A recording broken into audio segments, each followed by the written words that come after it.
UP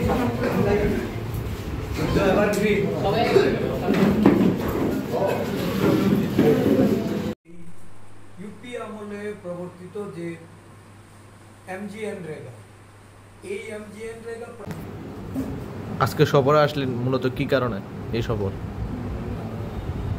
4 তারিখে সারা দেশের সঙ্গে আমাদের রাজ্যেও লোকসভার 2টি আসনের গণনা শুরু হবে।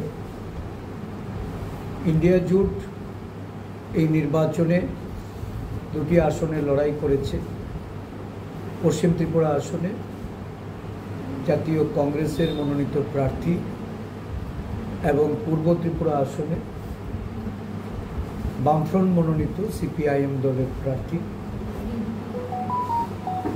এই উভয় প্রার্থীর সমর্থনে আমরা ইন্ডিয়া জোটের পক্ষ থেকে গণনায় অংশগ্রহণ করে এই রাজ্যে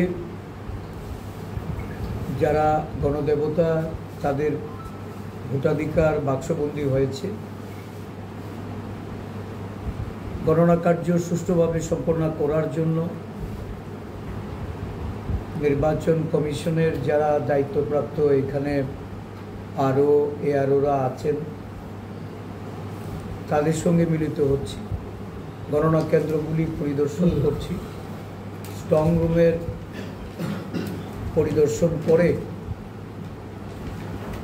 যদি কোনো ধরনের পদক্ষেপ নিতে হয় সেগুলি সম্পর্কে আমাদের দায়িত্বপ্রাপ্ত অফিসারদের তাদেরকে অবহিত করার জন্য বা যারা গণনা কাজের সঙ্গে যুক্ত থাকবেন তাদেরকে দল হিসাবে সহযোগিতা করার অভিপ্রায় নিয়েই সব জায়গায় যাচ্ছি। দলের পক্ষ থেকে যারা থাকবেন তাদেরকে বাছাই করে তাদের নিয়োগপত্র প্রদানের জন্য যে আবেদন, এই আবেদন আমার ইলেকশন এজেন্ট উনিও আমার সাথে এসছেন, আমাদের দলের সাধারণ সম্পাদক প্রদেশ কংগ্রেসের আইনজীবী প্রশান্ত সেন চৌধুরী। তো এই বিষয়গুলি খতিয়ে দেখে যেখানে যে পদক্ষেপ নেওয়া প্রয়োজন সেগুলি আমরা গ্রহণ করব। ইতিমধ্যে প্রদেশ কংগ্রেসের পক্ষ থেকে আমাদের পূর্ব সিদ্ধান্ত অনুযায়ী রাজ্যের 7টি ব্লকেই আমরা সাংগঠনিক ব্লক সভা করেছি। আপনারা সবাই অবগত আছেন যে পঞ্চায়েত নির্বাচনের প্রস্তুতি চলছে এবং লোকসভা নির্বাচনের গণনার পরবর্তী সময়ে পঞ্চায়েত নির্বাচনের জন্য খসড়া ভোটার তালিকা প্রকাশিত হবে এবং সেখানে প্রসেস করে 24শে জুন এই ভোটার তালিকা পূর্ণাঙ্গ রূপে প্রকাশিত। তো পঞ্চায়েত নির্বাচনের প্রস্তুতি, এই প্রাক প্রস্তুতি নিয়েও আমরা আমাদের দলীয় নেতৃত্ব এবং আমাদের বিভিন্ন ব্লক নেতৃত্বের সঙ্গে আমরা এক রাউন্ড আলোচনা করেছি। এর আগে এসেছিলাম।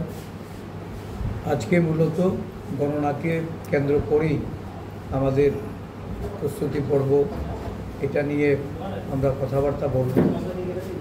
তবে একটা বিষয় আপনাদের জানিয়ে রাখতে চাই, আপনারা এই মহকুমার নিশ্চয়ই খোঁজখবর রাখেন যে মৌলিক অধিকার, তাদের মৌলিক সমস্ত বিষয়গুলিকে সামনে রেখে আমরা এই রাজ্যে সাধারণ মানুষের সমর্থন নিয়ে তাদের দাবি আদায়ে আমরা প্রকাশ্য আন্দোলনে দলকে সংগঠিত করছি।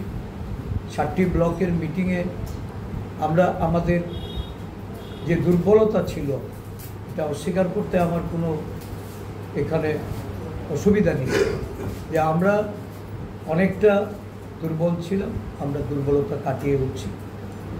সমগ্র রাজ্য জুড়ে কংগ্রেস দল তার সাংগঠনিক পুনর্গঠনের মাধ্যমে সংগঠনকে বিস্তৃত করে আন্দোলনের কর্মসূচিতে আমাদের নেতৃত্বকে উৎসাহিত করতে সারা রাজ্য ঘুরে বেড়াচ্ছে আমাদের প্রদেশ কংগ্রেসের বিভিন্ন প্রতিনিধিরা, শাখা, আমাদের বিভাগ, আমাদের বিভিন্ন সেল, মানে সেল, ডিপার্টমেন্ট এবং ফ্রন্টাল অর্গানাইজেশন আমি জানি গতকালও এই মহকুমায় বেশ কয়েকটা আমাদের যুব কংগ্রেসের সভা গেছে, বিশাল করে আমাদের মহিলাদের, আমাদের ওয়ার্কার কংগ্রেস, ফিশারম্যান কংগ্রেসের কর্মসূচি হচ্ছে বিভিন্ন ব্লকে। তো আমরা একটা সংগঠিত চেহারা নিয়ে আগামী দিন প্রকাশ্যে আমাদের গণ আন্দোলন সংগঠিত। আর হয়তো মাঝখানে 3টা দিন, এটা আমার অভিমত, সারা দেশে গ্রাউন্ড লেভেল যে রিপোর্ট, এটা নানা সমীক্ষকরা, যারা রাজনৈতিক বিশ্লেষক, বিভিন্ন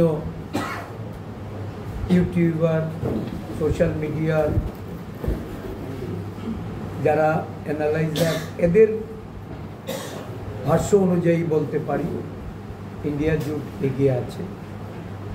আমাদের দলীয় যে সমীক্ষা, এই সমীক্ষাতে আমরা সংখ্যাগরিষ্ঠতার দিকে এগোচ্ছি। একজাক মুখ্যমন্ত্রী সহ বিজেপি দলের মন্ত্রী মিনিস্টাররা পশ্চিমবঙ্গে প্রচারে গিয়েছে, সে বিষয়ে আপনার অভিমত কি থাকবে? পশ্চিমবঙ্গে ইন্ডিয়া জোটের ফলাফল ভালো হবে। ভারতীয় জনতা পার্টি সেখানে তাদের আসন সংখ্যা ধরে রাখতে পারবে না। 2019 নির্বাচনে যে আসন তারা জিতেছিল, সেই আসন ধরে রাখতে পারবে না, এবং সংকট বুঝেই সব জায়গা থেকে গিয়ে সেখানে ভারতীয় জনতা পার্টির নেতৃত্ব সেখানে গিয়ে পৌঁছেছেন। এমনকি আমরা দেখছি যে প্রধানমন্ত্রীও রোড শোতে নেমেছেন। স্বাভাবিকভাবেই ক্রাইসিসটা এর থেকেই প্রতীয়মান। এটা বোঝা যাচ্ছে যে ওয়েস্ট বেঙ্গলে বিজেপি দল বিপাকে আছে। খুব বেশি আজকে কথা বলার কোনো প্রয়োজন নেই। 4 তারিখে আমাদের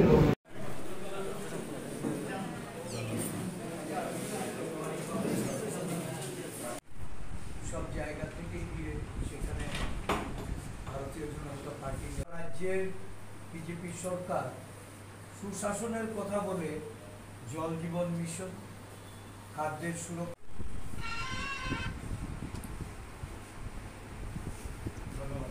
দিক থেকে রাজ্যের আইন শৃঙ্খলার প্রচণ্ড অবনতি, বিশেষ করে মহিলাদের নিরাপত্তা নিয়ে সর্বত্র আজকে একটা শঙ্কার মধ্যে, উদ্বিগ্নের মধ্যে অভিভাবক বলুন, পরিবারের সদস্যদের বলুন, নানাভাবে তারা তাদেরকে ভাবিয়ে তুলেছে। আপনারা নিজেরা নিশ্চয়ই এটা পর্যবেক্ষণ করছেন যে আগ্নেয়াস্ত্রের ব্যবহার যত্রতত্র, এখন গুলিতে প্রাণ হারানোর মতো ঘটনা ঘটছে, গুলিবিদ্ধ হয়ে চিকিৎসাধীন, নারীর শ্লীলতাহানি, ধর্ষণ, কিডন্যাপ, এমনকি স্কুলের বাচ্চাদেরকেও আজকে অভিভাবকরা নিরাপদ রাখতে পারছেন। আমি গিয়েছিলাম গত কয়েকদিন সেই জম্পুই হিল থেকে শুরু করে কাঞ্চনপুরের বিভিন্ন উপজাতি অধ্যুষিত এলাকায়, আমাদের 7টি ব্লক এলাকায় একটা জিনিস সব জায়গাতেই পরিলক্ষিত হয়েছে, পানীয় জলের সংকট।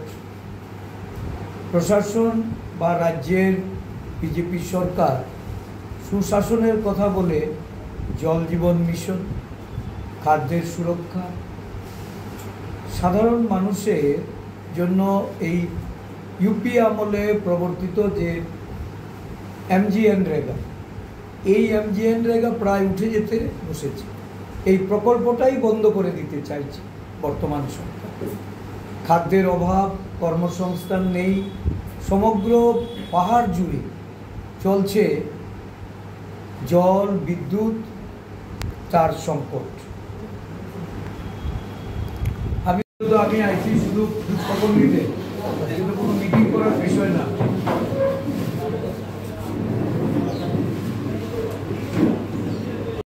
বেশ কিছুদিন দেখলাম নির্বাচনী প্রচারে রাজ্য প্রশাসন, বিশেষ করে রাজ্যের মুখ্যমন্ত্রী, মন্ত্রীরা সব পশ্চিমবাংলামুখী। এখন দেখছি রাজ্যের মুখ্যমন্ত্রী যখন জল সংকট, বিদ্যুৎ সংকট, কাজের খাদ্যের জন্য মানুষ পথ অবরোধ করছে, রাস্তায় নেমে প্রকাশ্যে এই সরকারের বিরুদ্ধে ক্ষোভ উগরে দিচ্ছে, তখন রাজ্যের মুখ্যমন্ত্রী হোমিওপ্যাথিক হাসপাতাল করার জন্য, আয়ুর্বেদিক হাসপাতাল করার জন্য ছুটছেন। আসলে মৌলিক